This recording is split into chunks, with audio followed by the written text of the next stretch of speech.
Oh, what a night. The 96th Academy Awards celebrated the movie industry's finest players.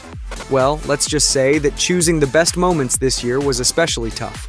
The ceremony was filled with numerous standing ovations, tears of joy, tequila toasts, and at least one ruined gown.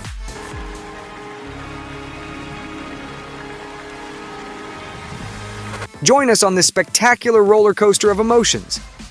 Jimmy Kimmel hosted the Oscars for the fourth time, and he did great. He delivered jokes and comments that were spot on, and most importantly, no envelope mix-ups this year. Kimmel kicked things off by showing his appreciation for the Barbie movie. What an achievement to take a plastic doll nobody even liked anymore. Now Barbie's a feminist icon. Greta Gerwig's box office hit and cultural phenomenon scored 8 nominations, but only 1 victory. Billie Eilish and her brother Phineas won their second Oscar for Best Original Song. Although it was predictable, Billie looked genuinely surprised, and her gratitude stretched to her childhood heroes. I want to thank my best friend Zoe for playing Barbies with me growing up and being by my side forever. Notably, after a very pink year, the leads of the Barbie cast ditched the pink for the night, opting for black. Some folks believe it was a subtle nod of protest against Greta's snub in the Best Directing nomination. But overall, black was the reigning color on the red carpet. Jamie Lee Curtis, Eva Longoria, Sandra Hüller, and Catherine O'Hara all went for classic elegance in black. Another standout in black, Vanessa Hudgens, used the Oscars to debut her baby bump. The actress and pre-Oscars host is expecting her first child with her husband, Cole Tucker. Silver emerged as a strong runner-up on the red carpet, sparkling on the likes of the ever-gorgeous Michelle Yeoh, Florence Pugh, Charlize Theron, and Gabrielle Union. But of course, this Oscars night wouldn't be complete without a touch of pink. America Ferrera, Zendaya, Ariana Grande, and Amelia de Moldenberg all brought their own flair to the trendy color. And for the most surprising wardrobe details, we have to mention the crew of Godzilla -1. They stole the show with matching Godzilla-themed shoes and carried toy Godzillas in their hands when they received their statuettes for Best Visual Effects. Actually, this award was presented by the hilarious reunited twins, Danny DeVito and Arnold Schwarzenegger. Both shared the stories of how they were defeated by Batman. How did Batman beat you? Oh, he used my one weakness against me. Heat? Love. Oh. He threw me out a window. If most celebrities take their partners as their +1 for the Oscars, some turn the occasion into a family night out. Bradley Cooper was traditionally escorted by his mom, Gloria Campano. Anya Taylor-Joy brought her dad, fulfilling a sweet promise. And Ryan Gosling shared the spotlight with his sister and mother. Aren't they adorable? Speaking of Gosling, his performance of the Barbie soundtrack, I'm Just Ken, was electric. The actor was joined by his fellow Kens, Mark Ronson, and even Guns N' Roses guitarist Slash. This explosive band spread the Kenergy all around the Dolby Theater, and let's be honest, beyond. Ryan also delighted fans while presenting an award with Emily Blunt. Their playful Barbenheimer rivalry left the audience in stitches. And the way this award season's turned out wasn't that much of a rivalry, so just let it go! But you know, I think I kind of figured out why they call it Barbenheimer and they didn't call it Op and Barbie. Why? Well, I think you guys are at the tail end of that because you were riding Barbie's coattails all summer. And Emily absolutely nailed the Ken vocabulary. Thanks for Ken-splaining that to me.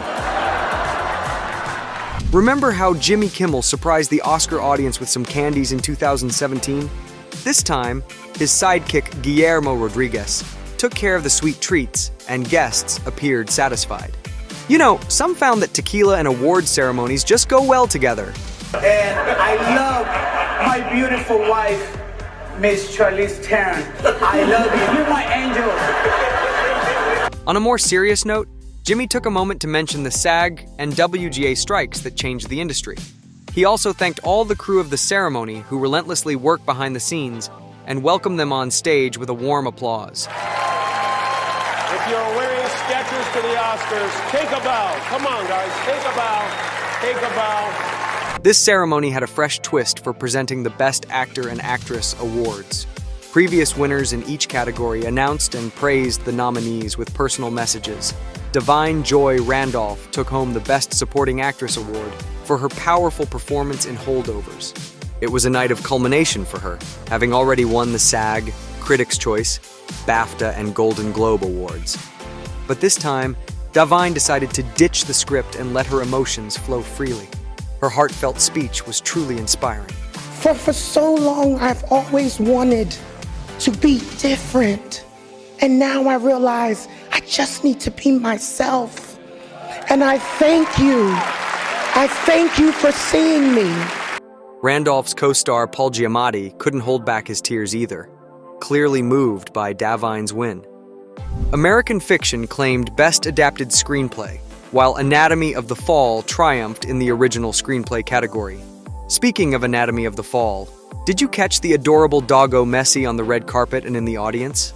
Despite whispers he wouldn't be allowed, the star animal made it and stole hearts. Zone of Interest was named Best International Feature Film and also received the trophy for Best Sound. A truly powerful moment was the victory of 20 Days in Mariupol as Best Documentary Feature Film. This film, chronicling the ongoing war in Ukraine, became the first ever Oscar for the country. I wish I'd never made this film. I wish to be able to exchange this to Russia never attacking Ukraine, never occupying our cities.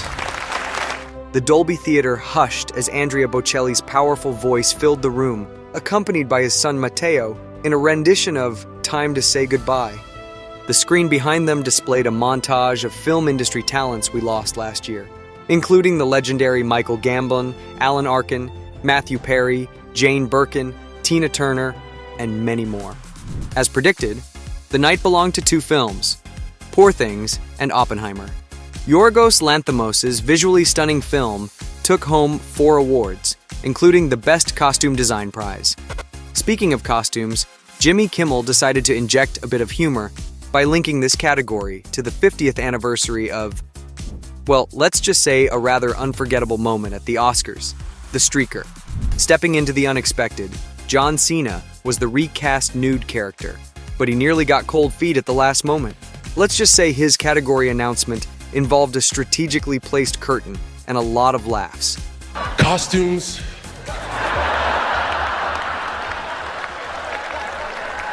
They are so important. Maybe the most important thing there is. Emma Stone, meanwhile, took home her second Best Actress Oscar for her captivating performance in Poor Things. This category was a nail-biter, with many rooting for a win by Lily Gladstone. Clearly surprised to hear her name called, Emma's acceptance speech was full of genuine emotion. She even jokingly blamed her La La Land co-star Ryan Gosling for a wardrobe malfunction. My dress is broken. I think it happened during I'm Just Ken. I'm pretty sure. Robert Downey Jr. added another trophy to his collection, finally taking home his first Oscar for Best Supporting Actor in Oppenheimer. His acceptance speech was a guaranteed laugh-out-loud moment. I'd like to thank my terrible childhood and the Academy in that order. I'd like to thank I'm a veterinarian, I meant wife, Susan Downey over there.